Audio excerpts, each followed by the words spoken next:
Yang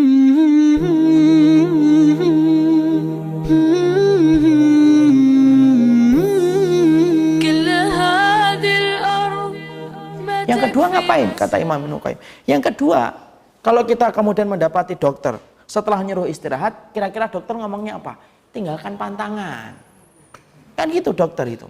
Sakitnya apa Pak? Kenceng lehernya, sudah. Jangan makan santan ya. Ini kenceng karena santannya terlalu banyak Pak santan. Ingat umur sudah 50 ngomongin santan. Gorengannya dikurangi, santannya dikurangi. Ya. Kemudian makan makanan yang dibakar dikurangi, makan yang kemudian bening-bening aja, tempe-tempe aja, enggak usah jeruan. Sama dengan pengobatan hati, sama kata Imam Ibnu Qayyim. Hati pun sama, insyaallah ya. Ulama itu membidik sesuatu yang luput dari pandangan kita. Kemudian Imam Ibnu Qayyim mengatakan sama pula. Apa sama yang kedua? Yang kedua itu kalau kemudian hati kita lagi sakit, yang kedua itu apa? Kalau hati kita lagi sakit, maka yang kedua tinggalkan pantangan hati. Apa itu pantangan hati? Seluruh larangan yang dibenci oleh Allah dan Rasulnya. Kenapa? Yang menjadikan keberkahan hati hilang itu ya ketika kita mendatangi kemaksiatan dan dosa. Ya itu harus ditinggalkan dulu. Kenapa? Dosa itu menghilangkan kenikmatan hati menjadi hambanya Allah. Ya, misalkan kita kemudian ini, kok saya sholatnya khusyuknya kok susah ya? Mungkin apa? Mata kita melihat sesuatu yang diharamkan oleh Allah. Kok saya membaca isti'adah dan membaca Al-Fatihah ketika sholat kok nggak merasa nikmat ya? Mungkin lidahmu, mungkin jempolmu sering kemudian melakukan dosa tanpa kamu sadari. Akhirnya apa? Allah hukum ketika kamu sholat kamu tidak bisa merasakan kenikmatan sholat. Istighfar lah. Kita minta sama Allah, jadi jangan sensitif dalam urusan dosa, sensitif sama ibadah ya Allah. Berikanlah saya khusyuk dalam sholat ya Allah. Berikan kembali saya khusyuk dalam sholat. Dengan apa? Meninggalkan perkara dosa, karena dosa itulah yang menyebabkan apa? Pantangan-pantangan hati akhirnya sering kita langgar dan itu yang merusak hati pertama kali. Kan kita mengetahui ya penjelasan dari Imam Ibnu Qayyim. Allah itu menghukum hati lebih dulu sebelum Allah menghukum fisik ketika orang itu berbuat dosa. Jadi Allah itu menghukum hati dulu ketika dia berdosa. Maka kemudian baru Allah hukum fisiknya. Makanya meninggalkan larangan merupakan salah satu perkara yang bisa menjadikan kehidupan kita itu kemudian apa? Yaitu adalah untuk menyembuhkan hati yang sakit. Ada nggak orang yang datang ke dokter sudah kemudian istirahat seminggu datang lagi dia ngomong masih kenceng ini leher saya dok. Dokternya ngomong, sudah istirahat? Sudah. Berapa hari? 10 hari. Santan ditinggal? Lah itu, santan tidak bisa saya ninggal. Kira-kira dokternya akan ngomong sembuh? Enggak lah. Oh, santan aja nggak ditinggal loh Pak. Walaupun Bapak istirahatnya 2 tahun juga nggak akan sembuh. Tinggalin dong larangannya, pantangannya itu santan sama jeroan. Tinggalin. Maka sama itu, orang yang melakukan dosa, itu sama, kira-kira dosa yang kita lakukan itu apa? Jangan sampai ya kita mikir, dosa saya apa ya? Saking tidak sensitifnya sama dosa.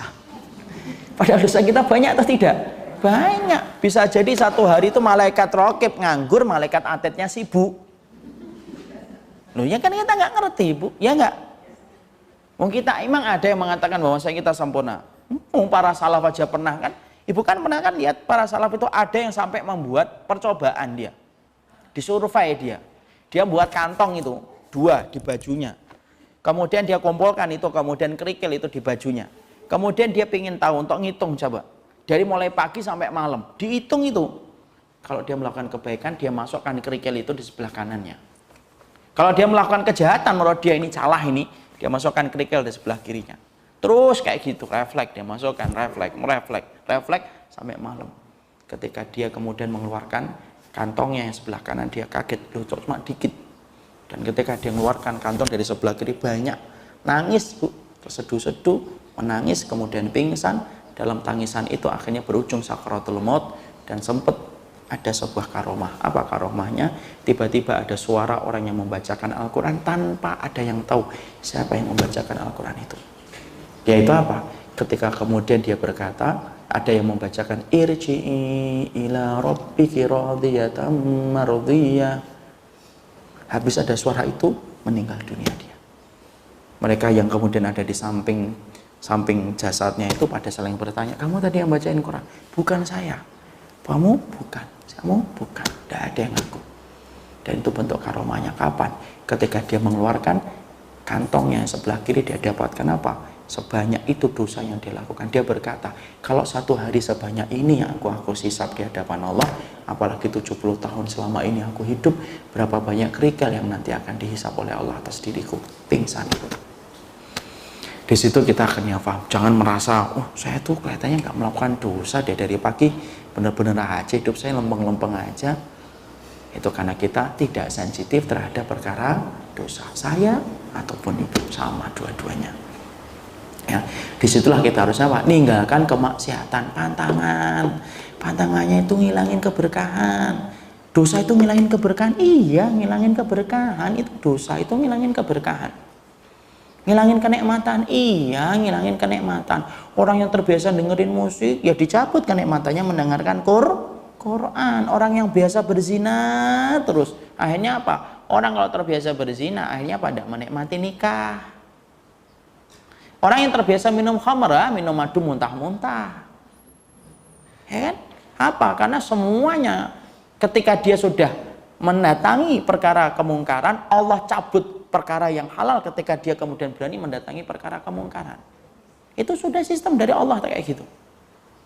Makanya apa? Sekali lagi tadi saya katakan, jangan pernah merasa aman dari makarnya Allah. Jangan pernah merasa sedikit pun aman dari makarnya Allah. Kenapa? Tidak ada orang yang merasa aman dari makarnya Allah kecuali orang-orang yang fasik. Merasa aman dari makarnya Allah itu apa? Kita melakukan dosa tapi kita tenang setelah melakukan dosa. Itu aman dari makarnya Allah. Padahal kita, Masya Allah ya, kita baru masuk kerja sebentar aja, kita ada kesalahan dikit aja, groginya luar biasa kita.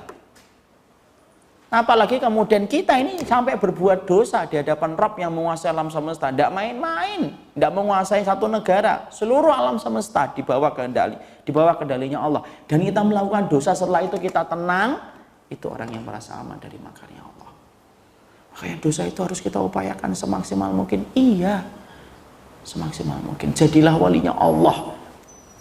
Jadilah walinya Allah. Siapa itu walinya Allah? Orang yang beriman, Ibu. Wali itu bukan hanya 9. Semua itu bisa jadi walinya Allah. Siapa itu walinya Allah? Orang yang beriman. Allahu waliyul ladzina amanu. Allah itu walinya orang yang beriman. Jadilah walinya Allah ketika di tengah keramaian, dan jadilah walinya Allah di tengah kesepian. Itu. Jangan sebaliknya, ketika di tengah keramaian, wali Allah benar. Tapi di tengah kesepian, ketika noleh kanan, noleh kiri, tidak ada orang, jadi walinya syaitan. Nah gitu. Maka inilah menjadikan akhirnya apa? Yang kedua, tinggalkan pantangan, tinggalkan larangan. Apapun itu. Ya. Karena apa? Itu perkara yang bisa menjadikan akhirnya kita selamat. Kenapa kok saya dengerin Quran, padahal sudah meninggalkan musik, saya sudah ninggalin. Tapi kok masih susah untuk nikmatin Quran gitu. Baru dibacain sebentar, kita pengen ganti yang lainnya gitu. Nggak merasa tenang ketika ada bacaan Quran. Mungkin musiknya sudah ditinggalin, tapi gibahnya sudah atau belum? Infotainment ditinggalin belum? Ataupun kemudian akhirnya apa? Hujatan kepada saudara mukmin. Kemudian kita diem, kita dengerin, kita nikmatin. Sudah tiga belum? Kalau sudah kita tinggalkan, terus cari terus. Apa dosa itu? Kenapa? Tidaklah kenikmatan satu ibadah ditarik oleh Allah kecuali karena dosa yang sudah kita nikmati. Itu yang kedua.